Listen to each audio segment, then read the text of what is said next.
Welcome to Sound Leader, a music industry podcast for professionals and fans alike. My name is Sophie. I am passionate about music, people, and ideas. After interviewing 20 of the top global music executives for my MBA dissertation about leadership, I thought, hey, why not turn this into a podcast? While there are many different leadership styles and approaches, for me, the very essence of leadership comes down to having a clear vision and values, thinking differently, and enacting change. So stay tuned to find out what executives in the music industry have to say and how they are leading the business.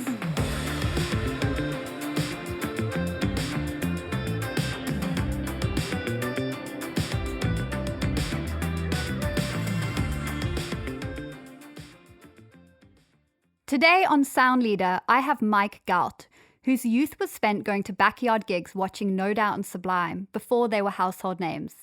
He got his first job selling merchandise for local ska and punk bands in San Diego, and eventually went on tour with Blink-182 and a handful of other bands you have probably listened to and enjoyed, which ignited his career and passion for all things of the live side of the business. In 2013, he left his time and touring days behind him in Los Angeles and moved to Dubai and established and grew the Middle East touring circuit on behalf of Live Nation Entertainment, and later expanded this to Asia. His work has created a wider touring route for artists wanting to perform and connect with their global fan base in the East, resulting in many successful tours. Mike is also a proud father to 2-year-old Felix, a proud husband to his wife Natalie, and they're currently living in London. Mike, I'm so happy to have you on Sound Leader. Usually when I interview people, I've never met them before or I haven't quite worked in their side of the music industry. But I am so lucky to say I've worked with you, and I'm really happy to have you on this podcast so you can kind of tell us a bit more about you and what you've done and what you're up to. So I thought we'd start by going back a bit and going back into where you started in the music industry and how you've gone through many different locations, I suppose, and now you're in London. So yeah, tell us a bit about yourself. For one, yeah, to the point that you made where it's like we've worked together and we've known each other, it's kind of cool to be on this side of it now where it's like we've kind of all gone in different directions, and to be on this right now having this conversation is cool because I know all the cool stuff that you've worked on that has crossed over to my world and vice versa. It's nice. So to dive into the past a little bit, I grew up in San Diego, California. As most people know, it's very laid back, surf, skate culture. And so I grew up in a house with parents that there was always music playing. Like my mom had like the 40s and the 50s albums going on. My dad always had like Dylan playing in the house. And the famous San Diego Wild Animal Park back in like the early 80s, in one of the amphitheaters where all the animals were out, they would host concerts. Like back in the 80s. Oh, wow. Yeah, it like to think about it now is like super wild. And so I remember my parents would take my sister and I occasionally to these events. And we were like super young, like, because I was born in 79. And to go to the Wild Animal Park and seeing animals during the day, and then you're staying there at sunset and watching Fats Domino or the Everly Brothers and these kind of musicians at the time was just kind of like, whoa, this is somebody's job. This is what somebody could be doing in the future, or myself. And you didn't want to join a band. You wanted to be in the business side, or did you join a band first? No, the funny thing is, it's like I was around so many bands growing up, and like in high school, we did a talent show, me and some friends, where we covered 2 songs by Rancid because I grew up loving and listening to the punk rock scene. And that was kind of the world that I was around and the scene that I grew up in San Diego, which was very West Coast. Yeah. Yeah, exactly. It went hand in hand with the surf skate culture. And so I'm not surprised that I grew up in that. My mom would be the one bleaching and dyeing my hair, or like before we got our driver's license, she was the one dropping us off at like the local clubs to see shows that we couldn't really drive ourselves to. So cool, mom. She wasn't funny about it. Yeah. Yeah, not funny about it at all. She was like, I trust you guys. You're not doing anything you shouldn't be doing, and I'd feel more comfortable with you guys going if I was taking you and waiting to bring you home than if you tried figuring it out on your own. I appreciate that. And you don't really rebel then. You're like, cool, I don't really have anything to prove. Or did you? No, not at all. And the funny thing is, is like that world, like, and what I was ingrained in and the ethos behind like the punk rock hardcore world was like this other subculture of like straight edge where nobody drank or did drugs. And don't get me wrong, that was very much around. But for me personally, it was all about the music. It was all about the scene, all about like being around this energy. And from an early age of like junior high, high school, going to the clubs and seeing punk bands or even like bigger rock bands on an arena format, just kind of like, yeah, I want to be around this more. I want to figure out making this work in some way or another.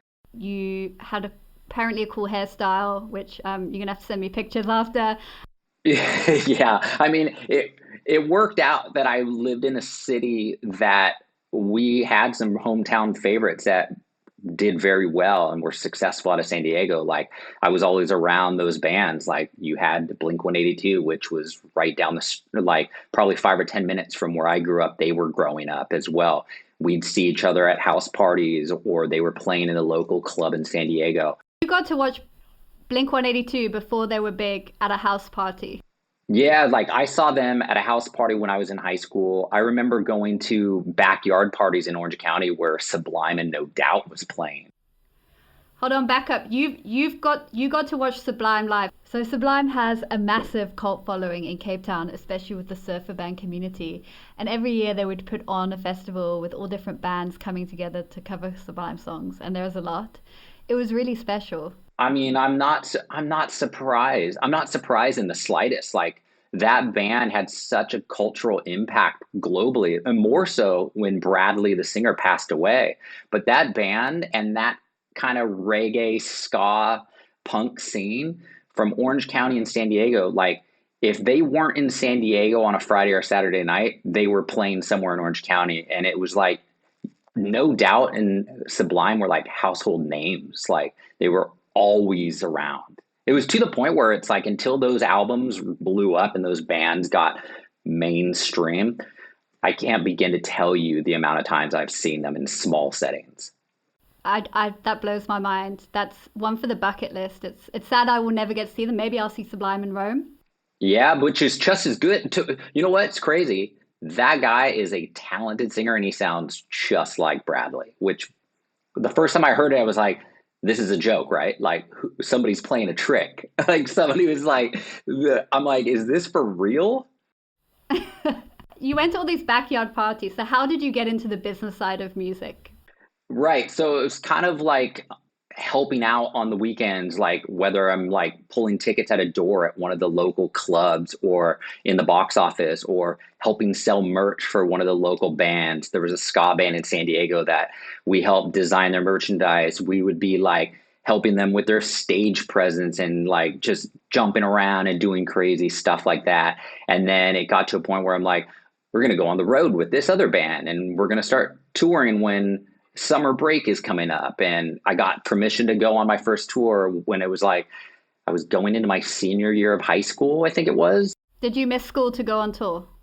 Well, I had done summer school almost every year up until my senior year of high school. And so I was so far ahead that I could have graduated a year early. So it was kind of like that last year was like, go enjoy yourself a bit. You start exploring, you start venturing out to like different states. And then we're going to fly to New York because so and so is going to be performing on this one stop or two stops of the Warp Tour. So we're going to go with them. And you kind of get that energy building where you're like, I want more of this. You start craving it. But then you realize you're like, oh, I also need to go to college or I also need to like pay some bills. And this hasn't turned into a paying gig yet.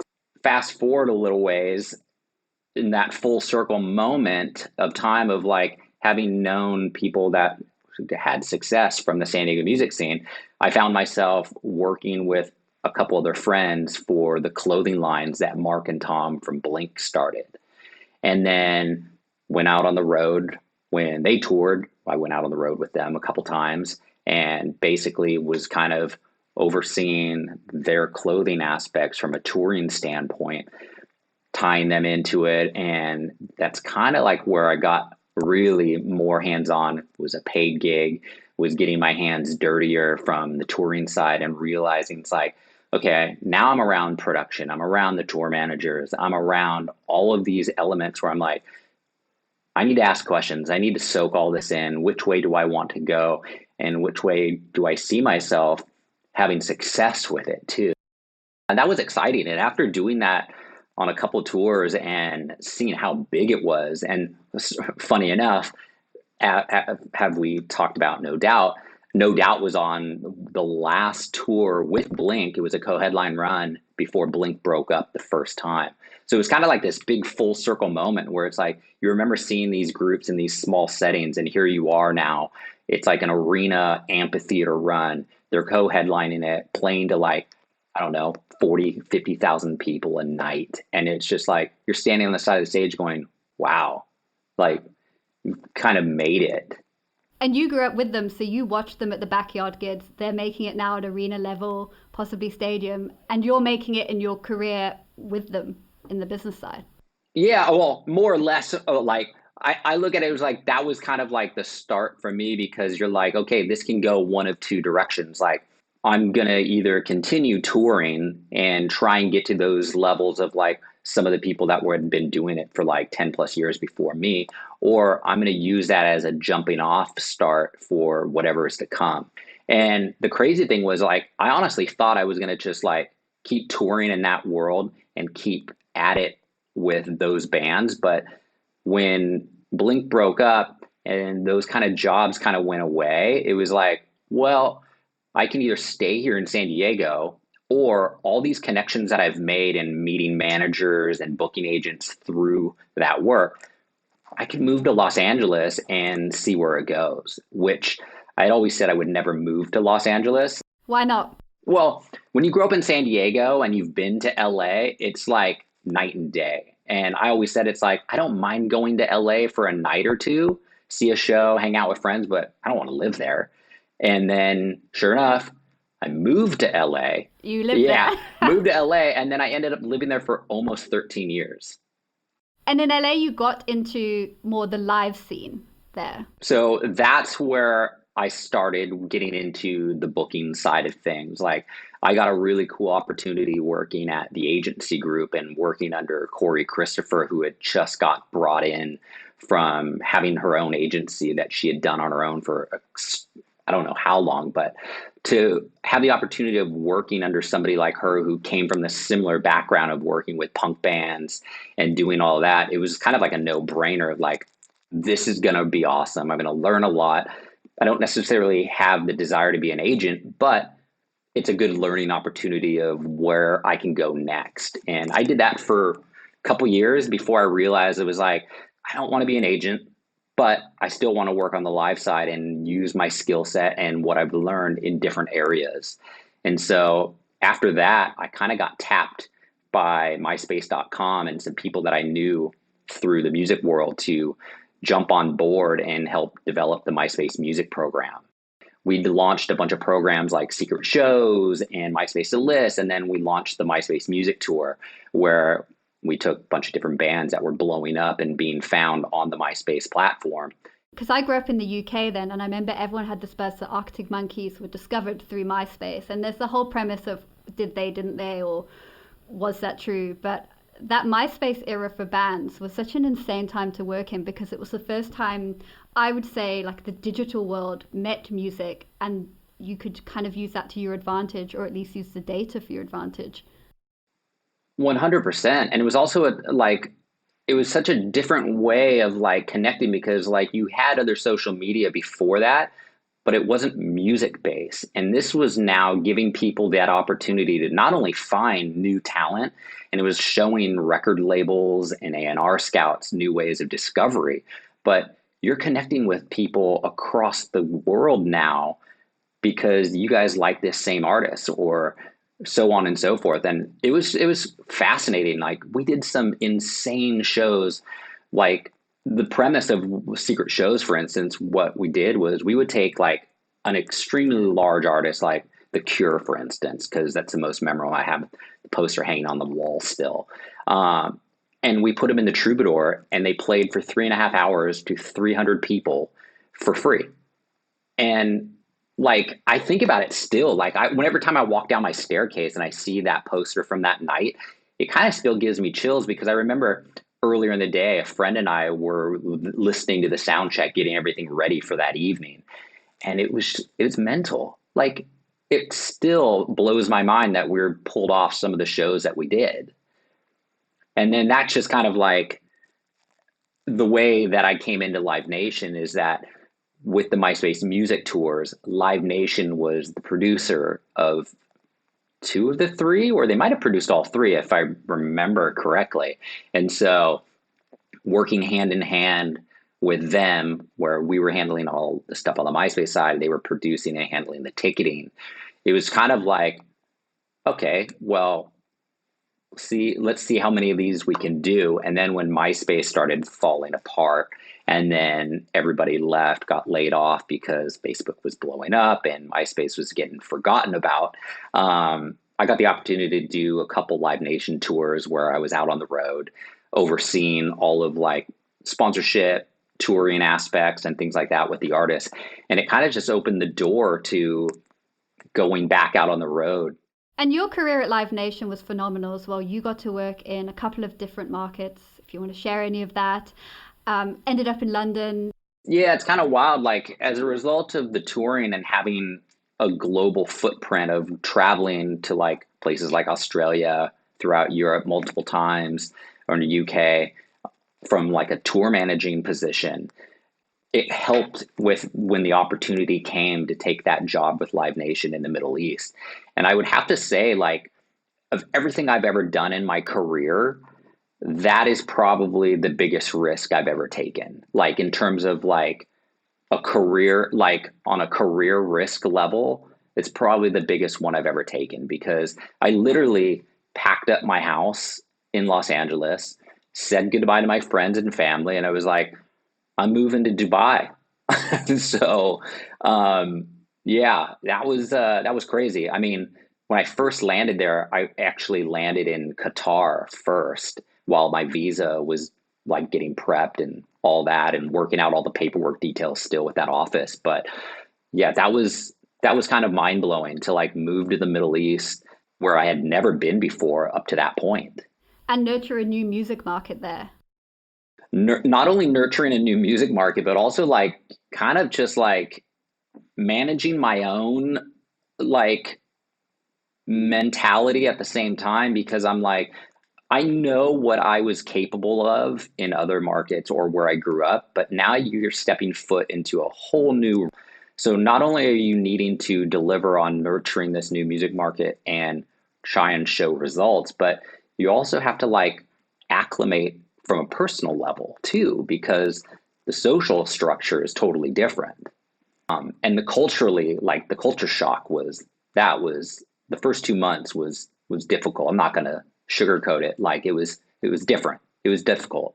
But I mean, looking back, I spent just about 4 years in the Middle East, accomplished a hell of a lot and loved every second of it. Then transferred to the London office where for I think the first 6, 7 months of living in London, I was still overseeing the Middle East territory and handling all the talent and touring aspects for that region from London until they gave me the opportunity to jump headfirst into the Asia market and start handling all the touring aspects for that market. And the Asia market, I mean, before COVID, and we'll get into that, saw phenomenal growth. The Live Nation Asia team are one of my favorites, I think. Such a brilliant team. And just before COVID, that was the real exciting market from what I saw. Like a lot more artists were like, we want to tour Asia. And you were there putting together all the routes. Yeah, it was interesting because it's like I remember when I lived in the Middle East and anytime I had engagement with that office or any of the local offices, that's a better way of putting it. We're only at meetings and you'd hear certain things where it's like, oh, we might be getting this artist or we finally got this thing confirmed.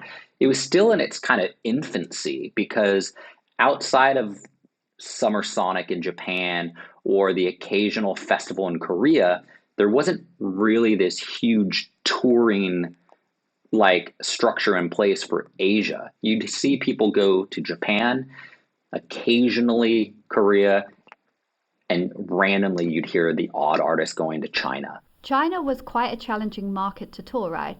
Because you needed government approval to get the events and the touring permit. Yeah. Like they would look over lyrics, they would look over video content, and like if there was anything also like in the artist's past of ever mentioning anything about like there's something that's like if they had it mentioned or anything like Tibet and all that, like anything about the Freedom Concert or whatnot, it's like you're not coming in.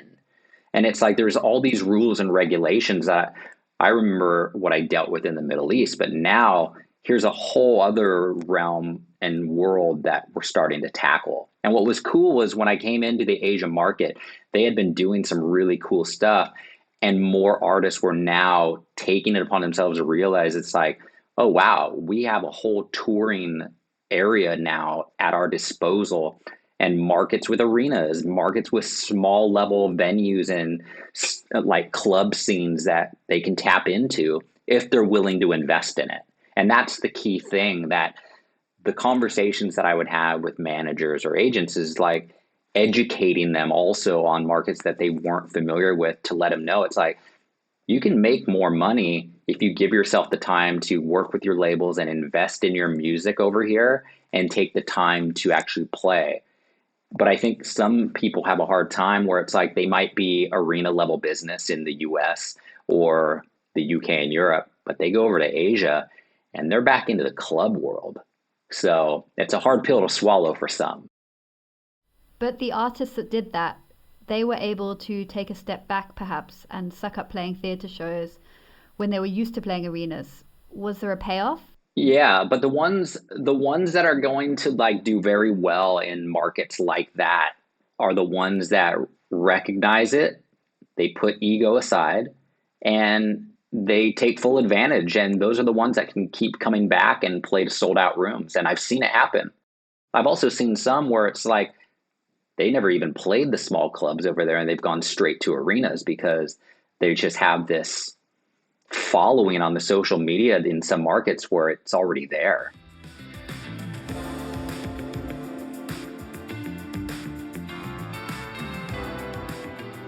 Let's talk trying to lead a team through challenging times.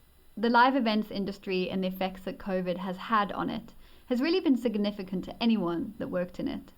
There's been job losses, furloughs, artists haven't been able to tour or make an income. How have you led through this difficult period? I mean, for transparency purposes, it's like as of right now, I'm unemployed. I'm in full dad mode. But it's funny because like I found in the last like 6 months, I've done more kind of mentorship with peers in the industry that have come to me for like insight or advice on what they should do or how they can get to those next steps based on things I've done or when we used to work together. So it's been pretty cool to kind of sit down and kind of help kind of like mold or guide some people that have amazing potential but are just kind of either in their own way or just feeling stuck, because let's be honest, the last 2 years hasn't been easy with the pandemic, what it's done to the industry. And also working from home is completely, it was different for everyone. So adjusting to those kind of new norms took a toll on a lot of people. But in terms of how I led early on when I was still at Live Nation, and from day one of working from home to what was it, 7 months later, when I was saying my goodbyes to people, I always made it a point to not just send an email, not just pick up a call to ask something that I needed, but to check in with my teams, check in with my staff that worked with me, or because at the end of the day, like for leadership for me, you have to have empathy. You have to understand too that you don't know what that person on the other end of the phone might be going through, or they might be having it harder, they might be having it easier than you're dealing with. So I always found like trying to get on a good level with everybody and being honest with communication keeping people up to speed of what is actually happening in the business. Are we going to have a business in 6 months? Or is this tour that we're working on, how likely is it to happen? What are the conversations that I'm having? And how does that filter down to you? I always tried to be as transparent and honest as possible because I felt good leaders have good communication skills. And the more honest you are with your team or the more that you can relate to them, I think you're going to get more quality work out of those individuals. And those are the type of people that are going to stick around and be by your side when you need them the most. Where do you see the next 5 years of live? Is it going to come back stronger? I sure hope so. I mean, right now, let's be honest, like most of the world is still shut down. And it's frustrating to wake up in the morning and see the news that there might be some new strain of COVID, that this part of the world is going back on restrictions and this one isn't. But I think, like, in a positive outlook, should things come back, I think there's a really good opportunity for it to come back strong. And I think in the next 5 years, I think the live side needs to embrace technology more. Do you find the live industry innovative, or has it had to be more innovative with COVID and there's a streaming arm now? Well, yes and no. The people that are embracing the innovative side of it are usually the younger people coming up in the industry because they're the ones using their phones for everything. They're the ones on their computer more. They're the ones that are out there at the clubs and out there discovering stuff and finding new music on whether it's SoundCloud or TikTok or whatever it might be, or whichever part of the world and whatever platform they use. Where the side of it is still a little backwards or is slow, or as some people will call them, dinosaurs, is that we still have a lot of older individuals in certain aspects of the business that are stuck in their ways. And until you embrace what is happening and how you can use that to your advantage, then you're going to continue to see the same result. And I think what this pandemic has shown us is that the use of technology and doing live streams where you can put a band in a stage safely and be able to view it on your computer or your television screen and still have an experience, that right there, along with when live comes back, I think those things are going to go hand in hand. And in fact, I think we're going to see even more new things popping up. I feel like the music industry is in a state of flux between old and new. We have these amazing promoters and agents that have years of IP Right. and experience, and they have the relationships that have been built up for years over their careers, and they've built that trust. And then we have a wealth of new artists coming up globally, new competitors, new technology, and possible revenue streams. But it's coupled with the culture, and I'm sure you've heard the phrase, the old boys club. And I feel we have to mesh the two between old and new, taking all the good from the old, all the great IP and learnings, but bringing a new way of thinking with the future leaders of the business. 100%. And I feel the industry has to take control over that, especially in the next 5 years. Right. And I think that's the thing. It's like, I think that old boys club kind of mentality that you mentioned is that they need to understand it's like they're not going to be around forever. And that's the way I look at it. It's like the smart ones are embracing that new crop of individual that's coming up that has fresh ideas, has their ear to the ground on new talent, and is willing to share that in an open space environment because they're going to want to absorb everything that old school promoter or agent or manager has to share with them. And in turn, they're going to be putting stuff on the table in front of that individual that they probably wouldn't have found on their own. So it goes hand in hand. It just comes down to, are people going to be willing to collaborate and work together? Because that's been a problem in the music industry for so long. And when people are incentivized on a financial aspect for bonuses or whatnot, you remove the collaborative aspect, which is a shame because I think collaboration needs to happen a hell of a lot more.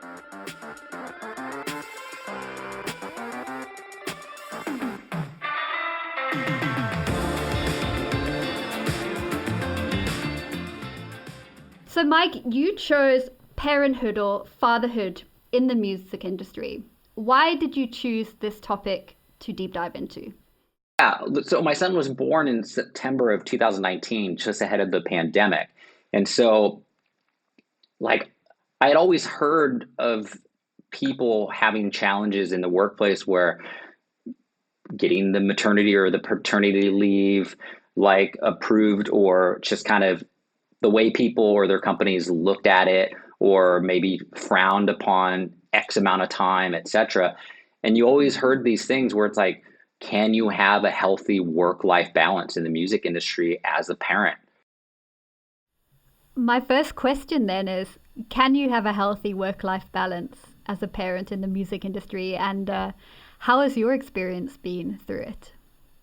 I've had a pretty good experience so far because, I mean, he was still really young at the beginning of this pandemic, where he turned one right as I was exiting the company. So the first full year, I was working from home, and I figured out a way of like, okay, here's what the different time zones that I have to figure out. But I also have to balance where supporting my wife and also helping out with this child who is under the age of 1, needs attention, being fed, changed. And I looked at it where I'm like, imagine parents that have 2 or 3 kids at older ages that now have nursery, where they have school starting, then they have to get to an office, or they have to go to that gig that Thursday night, or even on a Tuesday night for that matter. It's like, how do you figure that out? And so it's been something for me where it's super important, because as big of a role as music has played in my life, my son is probably, well, not probably, my son is more important now, but I want to figure out how I balance that and I can still do everything. Do you think it's possible to find that medium of having that work life balance? And you mentioned the culture's changing. Is this new culture going to be conducive to being able to have a bit more of a family life, work life balance?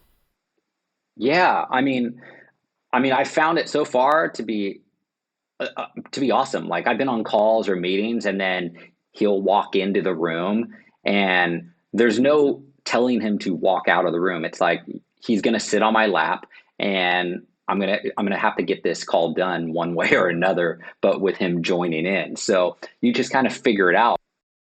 Yeah, absolutely. And I think COVID has sped that up tenfold. Absolutely. I think as a result, like, and with the amount of people that are having kids or had kids during the pandemic, they're coming out of this also like, I had all this amazing time spent that I never would have had if I was back in the office full time. I don't want that again. What are you bringing with and what are you taking away? Because I think COVID has taught all of us that of like, what do we want to bring back? What do we like? That's non negotiable. I don't want that in my life anymore. Whether it's the working 15 hours a day, whether it's the always being on call, whether it's the going to office. I imagine some people don't even want to do that. I can't speak for everybody, but like from some people I've spoken to and for myself, like, I think it's that less is more, like making sure that you're healthy, you're getting the amount of rest that you need so that way you can put forth the work that you're good at doing. And that doesn't, it's not conducive to be in an office or pulling crazy hours in the middle of the night thinking that that email has to be sent and be in somebody's inbox by the morning, when, let's be honest, like, from a live side or even from a record side, like, we're not brain surgeons here. We're not like, we're impacting lives, but we're not saving lives. So I think people need to step back and realize it's like, this pandemic has shown us that we don't have to be in an office full time. You can go into the office maybe once or twice a week, but stay at home, spend time working from a home office so you can be present with your family. Where I think having that kind of balance and happiness, it makes me want to work even harder. It's funny that you chose the topic of fatherhood in the music industry because recently I watched a documentary called The Other F Word, which highlights touring punk musicians. They interviewed Fat Mike from NoFX and a lot of other punk bands about adapting to fatherhood while still trying to maintain a contrast of a front man on stage with that punk attitude, but also being a father and maybe not swearing or being really responsible. Have you perhaps seen this documentary, The Other F Word? And if so, what did you think of it? I have seen bits and pieces of it. Yeah. It's funny because some of the, like, getting back to the earlier conversation of like different bands and individuals and stuff, and just bands that I've listened to since I was a kid, like in my teens, are represented in that film. So, like, knowing them as fathers now and with their kids being much older than mine, it's really cool to see. And especially coming from like the same kind of like music world too. In the documentary, I found the story of Jim Lindberg, the lead singer of Pennywise, insightful, and showing this divide between being a touring musician who is always away a lot and making that decision to leave the band and spend more time with his family. I think he is back with the band now, but with artists and touring staff spending more time at home now, will people want to go back to touring long hours and leaving their family after they've spent so much time together? It's funny because I've heard some stuff from friends that they've come back, they've done a couple gigs now on the road, and they're kind of ready to check out. They've realized they don't want to be back. They don't want to do this anymore, and they're ready to move on. And that's okay too. I think the pandemic has proven it's like, you know what? Things go on pause or things just stop, and it's okay to start something new. It's okay to, you know what? You found a new passion or a new hobby during the last year and a half. Why not see if you can make that work as a living? And that to me is fascinating. I'm looking forward to like seeing what some of my friends and peers in this industry who have moved on and gotten out of music in the last like year and a half and what they come out and do next. And being a father, what has fatherhood taught you that you are bringing into your leadership style? A lot more patience. Yeah, a lot more patience because like I'll be honest, like before being a father and before the pandemic, like you you're rushing or you feel like you're a little impatient at times with wanting to get information or having to get something off in time that you think is super important when in actuality it probably isn't. This time of being a new father and also with the pandemic, it's kind of like I've mellowed out, less stress, having more time to just like listen and you know what, just be more present and calm. And I think moving forward, when we go back and when things are fully open, like properly back, I think you're going to see that from a lot of people where that bullying or that bullish attitude of needing things now, and having kind of like an asshole attitude towards people, like it just doesn't work anymore because people don't have the capacity to put up with it. So definitely like from my aspect of I'm coming back with a lot more patience, but also like a lot less tolerance for the stuff that just doesn't need to be there anymore. And I just want to give a shout out to all the working parents across the music industry. You are all superheroes. I don't know how you do it. Especially in the last like week with school coming back and trying to balance like whether or not like a tour is going to happen or you're going to be able to get money coming in to put food on the table. Like I give nothing but love and respect to all the parents out there that are making it work. And not even just our industry across all industries, because like it's a lot of work. Like it's super rewarding, but it's a lot of work.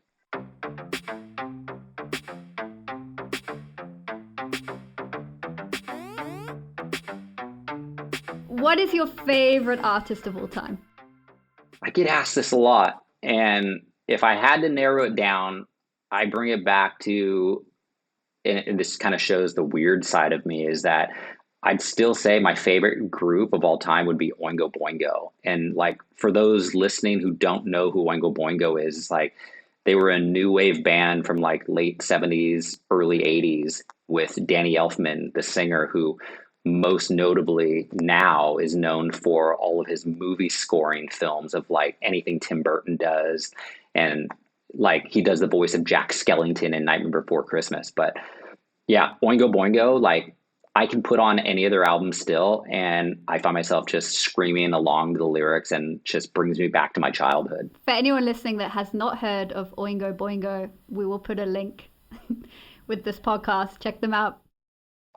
Yeah, please do. Like, please do, because honestly, the music is so cool. It's like a mixture of like new wave, ska, rock, and it's fascinating. It's phenomenal. And all the members have probably gone on to do some pretty amazing, impressive stuff in the music industry also.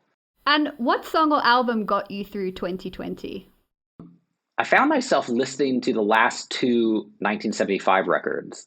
Um, Not just because I'm living over here in London and I really like that band, but like the last two records for some reason, and especially going into a pandemic, the way those two albums were written and kind of touching on aspects of what we talked about with innovation and technology, the environment and stuff, it just felt very, like, it resonated. It just felt very present with what was going on. And then it made me think about other albums like Radiohead's Kid A or Amnesiac, of how those were written, and also Smashing Pumpkins' Melancholy. So yeah, those two albums by the 1975, like I was listening to a lot. I have to give a shout out to the band The Front Bottoms. Their Oh yeah, their album In Sickness and Flames got me through 2020. So shout out to them. great band, very good band. Yeah. One of the last live shows I saw in London before the pandemic was Front Bottoms, Frank Turner, and Blink 182. That was at the O2 Arena, right? It was at Yeah, the I O2. was there. I got there just in time to see some of Frank. Linking to live, what's the best live concert you've seen or been to? That one's always tricky. I think most memorable would probably coincide with my favorite band, because I only saw them one time, and it was, Oingo Boingo. yeah, I only saw them one time, and it was one of the five farewell shows that they did in 1995.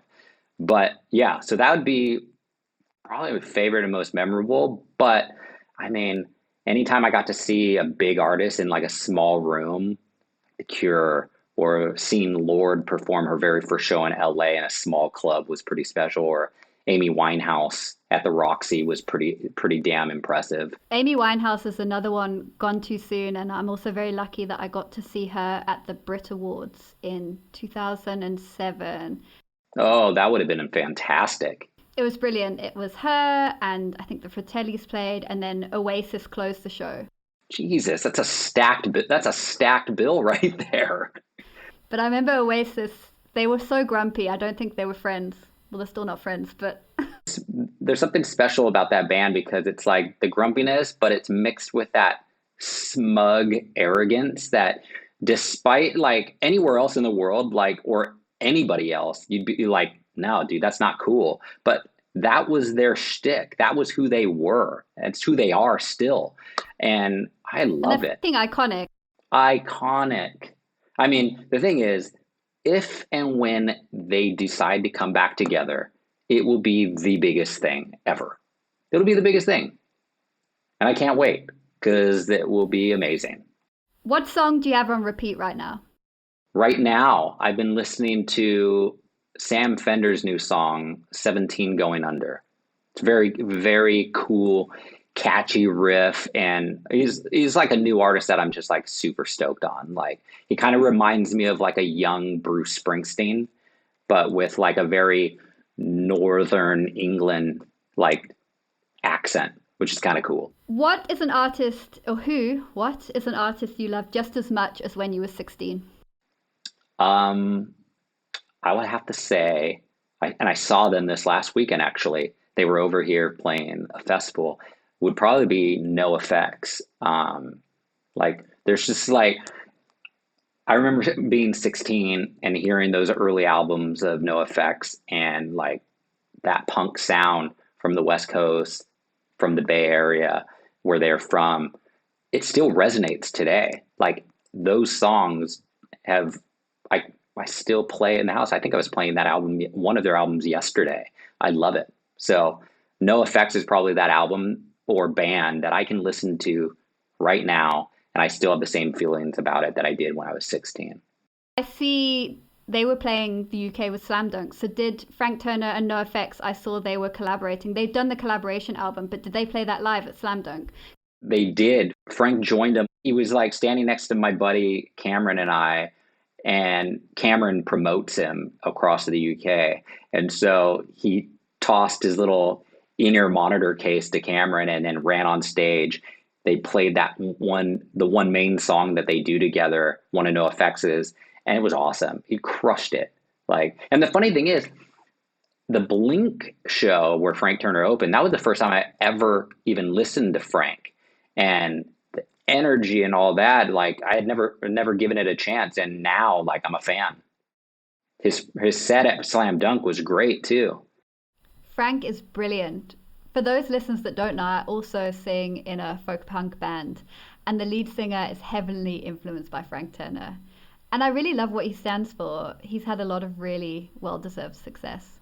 What's cool about him also is that he is a fan of all of these bands that he plays with, and he doesn't hide it. He doesn't shy away from it. And like him joining Fat Mike and No Effects on stage too, he was like he was telling us, he was like, dude, my 16-year-old self would be kicking himself in the ass right now.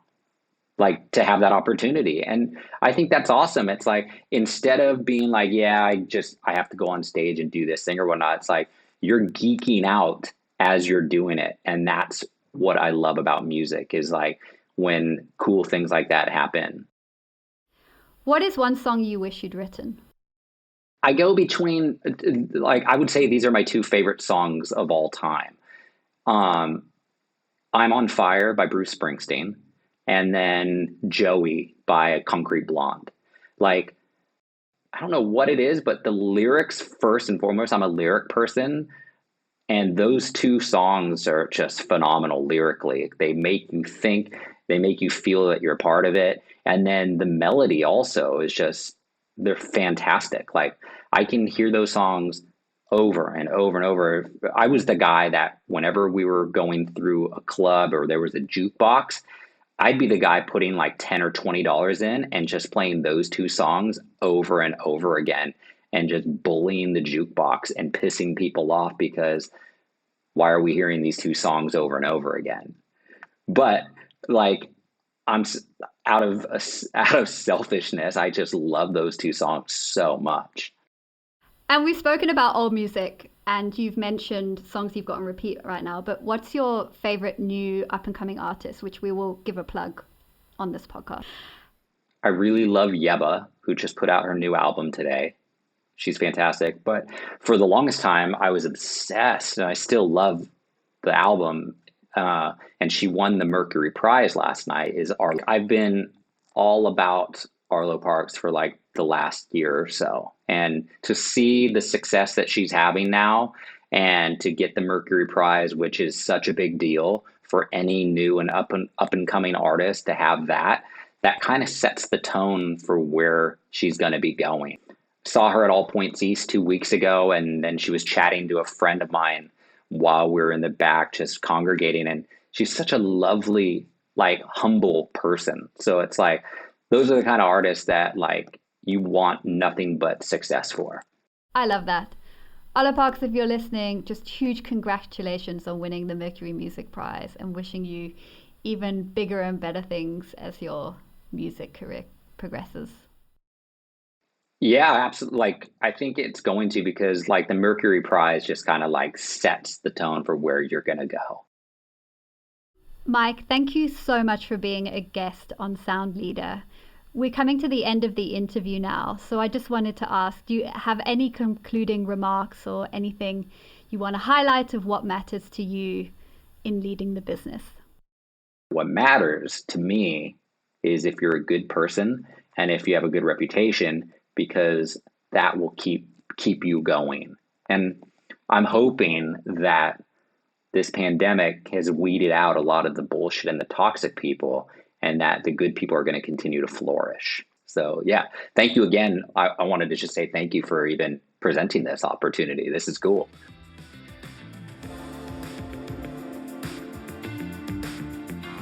What Mike showed me is that he leads with empathy and honest communication.